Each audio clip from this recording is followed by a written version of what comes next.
But let me now turn to Afghanistan. I've met this morning with my counterparts in the G7, as well as heads of the United Nations, NATO, and the European Union. I express my thanks for the solidarity we have seen as we've stood up an unprecedented global effort. I updated our partners on the significant progress we've made in the past 10 days. As of this afternoon, we've helped evacuate 70,700 people just since August the 14th, 75,900 people since the end of July. Just in the past 12 hours, another 19 U.S. military flights, 18 C-17s and 1 C-130 carrying approximately 6,400 evacuees, and 31 coalition flights carrying 5,600 people have left Kabul just in the last 12 hours. A total of 50 more flights, 12,000 more people since I updated you this morning. These numbers are a testament to the efforts of our brave service women and men, to our diplomats on the ground in Kabul, and to our allies still standing with us. And we had a productive discussion. There was strong agreement among the leaders about the evacuation mission underway, as well as the need to coordinate our approach to Afghanistan as we move forward. First, on evacuation, we agreed that we will continue to our close cooperation to get people out as efficiently and safely as possible. We are currently on a pace to finish by August the 31st. The sooner we can finish, the better. Each day of operations brings added risk to our troops, but the completion by August 31st depends upon the Taliban continuing to cooperate and allow access to the airport for those who we're transporting out, and no disruptions to our operations. In addition, I've asked the Pentagon and the State Department for contingency plans to adjust the timetable should that become necessary. I'm determined to ensure that we complete our mission, this mission. I'm also mindful of the increasing risks that I've been briefed on, and the need to factor those risks in. They're real and significant challenges that we also have to take into consideration.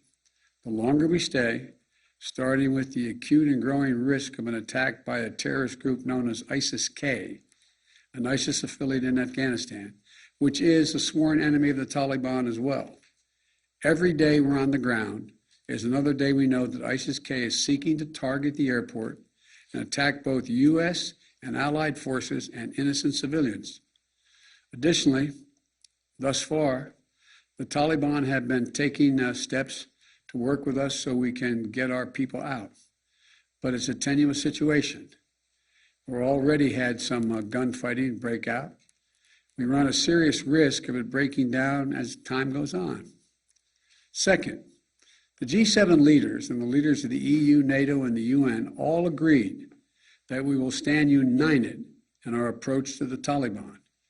We agreed the legitimacy of any future government depends on the approach it now takes to uphold international obligations, including to prevent Afghanistan from being used as a base for terrorism.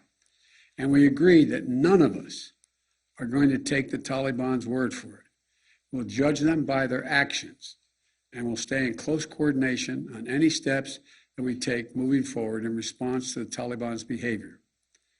At the same time, we renewed our humanitarian commitment to the Afghan people and supported a proposal by the Secretary General Guterres of the United Nations-led international response with unfettered humanitarian access in Afghanistan.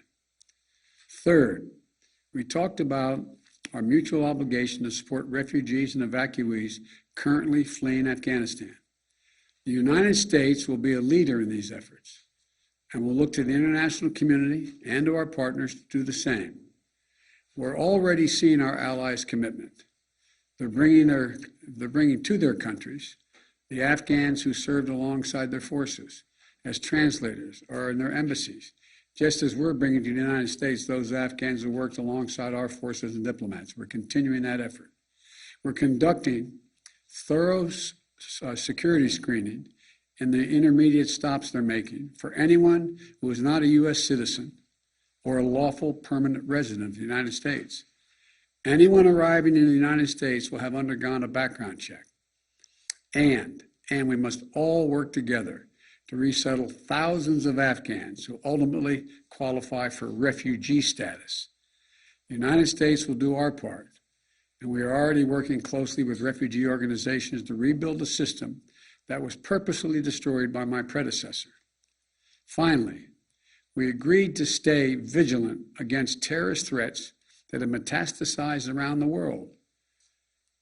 We went to Afghanistan with our allies in 2001 for clear reasons. One, to get the people who attacked us on 9/11 and to get Osama bin Laden, and to make sure that Afghanistan was not used again as a base from which to attack the United States or our allies. We achieved that objective. We delivered justice to bin Laden more than a decade ago. But the current environment looks very different than it did in 2001, and we have to meet the challenges we face today. We run effective counterterrorism operations around the world, where we know terrorism is more of a threat than it is today in Afghanistan, without any permanent military presence on the ground. And we can and will do the same thing in Afghanistan with our over-the-horizon counterterrorism capability. Cooperation with our closest partners on our enduring counterterrorism mission will continue to be an essential piece of our strategy. In short, we all of us agreed today that we're going to stand shoulder to shoulder with our closest partners to meet the current challenges we face in Afghanistan, just as we have for the past 20 years. We're acting in consultation and cooperation with our closest friends and fellow democracies. And I want to again thank all of our allies and partners around the world who have rallied in support of our shared mission. We ended the conversation today by a clear statement on all of our parts. We are going to stay united, locked at the hip in terms of what we have to do. We'll get that done. And tomorrow, I've asked Secretary Blinken to give you an update and a detailed report on exactly how many Americans are still in Afghanistan, how many have gone out, and what our projection is. So thank you again. May God bless you, and may God protect our diplomats and all those in harm's way. Thank you.